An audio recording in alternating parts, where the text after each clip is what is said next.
नमस्कार, मैं हूं ज्योति सिंह। शुरुआत करते हैं बुलेटिन की अहम खबर के साथ। खबर देवास से, जहां 7.5 करोड़ की ठगी का मामला सामने आया है। पुलिस ने 12 साइबर ठग को इस मामले में गिरफ्तार किया है। ठगों ने 78 खातों से करोड़ों का लेन देन किया। म्यूल अकाउंट के जरिए देश भर में ये ठगी करते थे। लोगों को लालच देकर उनके बैंक खाते लेते थे। ऑपरेशन साइबर के तहत पुलिस की कार्रवाई हुई। पुलिस ने बैंकेट, सिम कार्ड, वाहन इनसे जब्त किए हैं और मामले की जांच पुलिस आगे बढ़ा रही है। तो ऑपरेशन साइबर के तहत पुलिस ने एक्शन लिया। 12 ठगों को भी गिरफ्तार किया है। 7.5 करोड़ की लूट का ये मामला है। 7.5 करोड़ की ठगी का ये मामला है। म्यूल अकाउंट के जरिए देश भर से अलग अलग अकाउंट से ये ठगी किया करते थे। देवास से इस मामले में 12 साइबर ठगों को पुलिस ने गिरफ्तार किया है।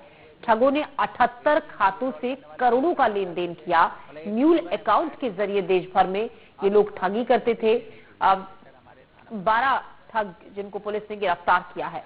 लोगों को लालच देते थे, उनका बैंक खाता ले लेते थे और उसके बाद उसके जरिए करोड़ों की ठगी, करोड़ों का लेन देन यहां से वहां करते थे। पुलिस ने इन 12 ठगों से बैंक किट बरामद की है, सिम कार्ड और कई वाहन भी जब्त किए हैं। अब पुलिस इनसे पूछताछ कर रही है। इसमें मुख्य बात यह है कि जो 78 बैंक अकाउंट्स हैं, उनमें करीब लास्ट 2 से 3 महीने की अवधि में करीब 7.5 करोड़ की साइबर फ्रॉड की राशि इन्होंने हस्तांतरित करवाई थी और उसको फिर विड्रॉल भी किया था। तो इस पूरे प्रकरण में हर एक एंगल से बारीकी से तस्दीक की जा रही है। आने वाले दिनों में और भी जो खाता धारक है जिन्होंने लालच में आकर बैंक अकाउंट बेचे थे, उनको भी पुलिस पूछताछ करेगी। साथ ही जो टेलीग्राम पर जो लोग थे उनसे भी जो है आरोपियों की बताई गई जो तथ्य हैं उसके आधार पर पुलिस कार्रवाई। और देवास से इसी खबर पर ज्यादा जानकारी के साथ अरविंद चौकसी हमारे संवाददाता हमारे साथ जुड़ रहे हैं। देवास से अरविंद, करोड़ों की लूट ये हुई। हम आपसे ये जानना चाहेंगे किस तरीके से लूट को, ठगी को ये अंजाम दिया करते थे लोगों को, क्योंकि बहकाकर ये उनके अकाउंट लिया करते थे और फिर ठगी करोड़ों की लेन देन के एक खाते से दूसरे खाते में होती थी। यदि साफ तौर पर ये पहला मामला नहीं है। देवास की बात करें तो देवास में भी पहले गुजरात, महाराष्ट्र और राजस्थान की पुलिस ऐसे ठगों को लेके गई है। लेकिन बात करें देवास में भी ऐसे कई ऑनलाइन जो ठगी वो चल रही है। लेकिन बड़ी सफलता पुलिस को जब मिली है जब शहर कोतवाली के थाना क्षेत्र में महाराष्ट्र बैंक के सामने देखिए 10-12 लोग खड़े थे, जिसमें से कहा जाता कि आप महाराष्ट्र बैंक में खाता खुलवाओ, आपको 3,000 रुपए दिए जाएंगे। जिसमें एक व्यक्ति भी शामिल था जो बड़ा समझदार था, पढ़ा लिखा था। उसने वहां खड़ा हुआ, देखा कि हाँ चलो मैं भी तैयार हूँ, 3,000 रुपए मेरे को मिलेंगे। लेकिन उसने बोला मैं कल करूंगा ये काम। इसको देखते हुए वो सीधा कोतवाली पहुंचा और कोतवाली के जो टीआई है श्यामचंद्र शर्मा ने को बताया। श्यामचंद्र शर्मा ने एसपी पुनीत गहलोत को बताया। इन लोगों ने, पुलिस ने पूरी टीम बनाई और उस व्यक्ति की जगह जो लोग खाता खुलवा रहे थे, जो 10-12 लोग खाता, उन पर नजर रखी और महाराष्ट्र बैंक गए, बैंक के अंदर खाता खुलवाया। उन लोगों को खाता खुलवाने के बाद जो 3 दिन पुरानी 3 दिन से पूरी प्रक्रिया चल रही थी, इसमें कल जाकर जब उन 12 लोगों को पकड़ा, जिसमें एक महिला भी शामिल है, उनसे पूछताछ करी। पूछताछ पर साफ तौर से सामने आया देवास के निवासी हैं इरशाद और आशिम। ये 2 लड़के हैं। ये देवास के निवासी क्या करते थे, भोले भाले लोगों को पकड़ते थे, लेडीजों को, जेंट्स को, कि क्या करते हो, कुछ चलो मैं तुमको 3,000 रुपए देता हूँ। वो 3,000 के लालच में ये उन लोगों के खाते खुलवाते थे, जिसमें सिम, उनके नाम की मोबाइल की सिम, उनके नाम का ATM और उनकी पासबुक लेके रख लेते थे। और बात करें, ये अकरम और हर्ष करके 2 लड़के थे, उनको ये देते थे, 3,000 उनको देते थे और 10,000 उनसे लेते थे। जब पुलिस ने पूरा खुलासा करा, इन लोगों को पकड़ा गया, तो इसमें कई खुलासे हुए। और बात करें, ये बैंक जो महाराष्ट्र बैंक है उसमें करीब जो होता है कि 1.5 लाख रुपए ATM से निकाल लिए जाते हैं। इसलिए इन्होंने निशाना बनाया था महाराष्ट्र बैंक को। 78 खाते खुलवाए और इससे जब 78 खाते खुलवाने के बाद 7.5 करोड़ रुपए जब इनके अकाउंट में आए, तो इन्होंने धीरे धीरे पैसे को निकालना शुरू करा कि पुलिस हत्थे न चढ़े।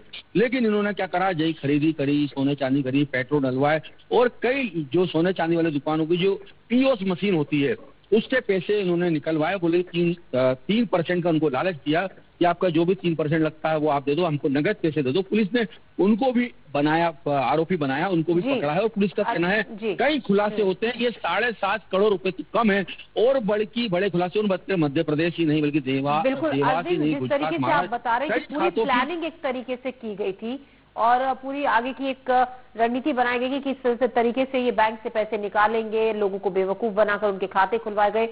ऐसे भी पूरा गैंग एक तरीके से ये चल रहा है। क्या कई और राज्यों में भी इनके तार फैले हुए हैं?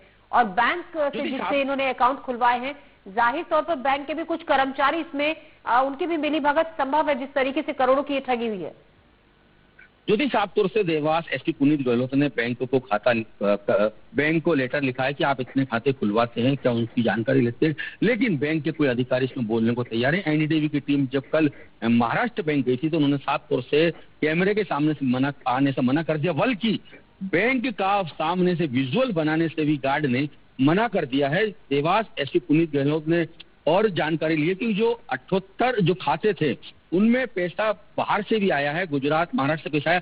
अब पुलिस उनकी भी जांच कर रही है और जो 78 बैंक के खाते जब ये साइबर सेल के पोर्टल होता है उस पर डाला तो कई इन खातों में फ्रॉड आए हैं जो महाराष्ट्र से गुजरात से इनमें खातों में पैसे डले हैं। अब पुलिस इन 12 लोगों को रिमांड पे ले रही है और रिमांड के बाद बात करेगी।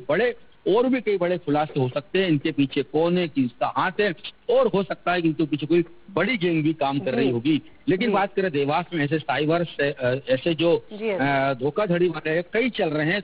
पिछली बार बैंक थाना पुलिस ने पकड़ा था और बात करें कोतवाली थाने ने भी पकड़ा था और आईए थाने पकड़ा था। लेकिन आखिरकार बड़ा सवाल ये होता है जब इतने खाते खुलते हैं, जब धोखाधड़ी, तो पुलिस को उन पे नजर रखना चाहिए कि किस कंप्यूटर सेंटर में क्या काम चल रहा है। कई महिलाएं भोली भाली आज भी देवास में ऐसे कई कंप्यूटर सेंटर चल रहे हैं जिसमें 10-12 लेडीज काम करती है, काम करती है, उनको मोबाइल दिए जाते हैं, उनसे ग्राहकों से बात कराई जाती है, आप पैसा डालो, लेकिन पुलिस वहां तक नहीं पहुंच पाती, मुखबिर की सूचना नहीं मिल पाती। पुलिस अगर चाहे मामले जिस तरीके से इजाफा इनमें हो रहा है, लोगों को और अलर्ट होने की जरूरत है और जागरूक करने की जरूरत है। बहुत शुक्रिया अरविंद, हम लगातार ताजा अपडेट इस खबर से जुड़ा हुआ आपसे लेते रहेंगे।